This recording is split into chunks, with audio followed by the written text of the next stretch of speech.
রাসূল ডাকতেছেন, সাহাবীরা রে, আমার এই শহীদদেরকে দাফন করে দাও। শর্ত হলো গোসল দিও না, রক্তমাখা জামা কাপড়গুলো পাল্টাইও না, এই রক্তমাখা জামা সহ দাফন করে দাও। হাসরের ময়দানে আমি নবী এই শহীদগুলো লইয়া আল্লাহর আরশের কিনারে যাইয়া দাঁড়াবো, দেখাবো আমার উম্মতের মতো কেউ নিয়ে আল্লাহকে পাওয়ার জন্য এইভাবে কষ্ট করেছে।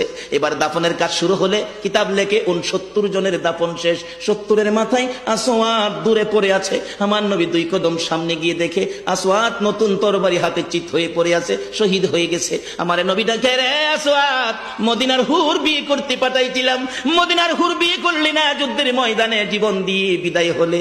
আসওয়াদ রে, নতুন তরবারিটা হাতে রে। আসওয়াদ একজন সাহাবী বলেন, হুজুর বিয়ের বাজার করতে এসে আপনি যুদ্ধে গেছেন, খবর পাইয়া বিয়ের বাজারের টাকা দিয়ে যুদ্ধের বাজার করেছে, আসওয়াদ শহীদ হয়েছে। আমার নবী ডাকে, মাবুদ, আমার আসওয়াদকে তুমি কি দিবা গো আল্লাহ?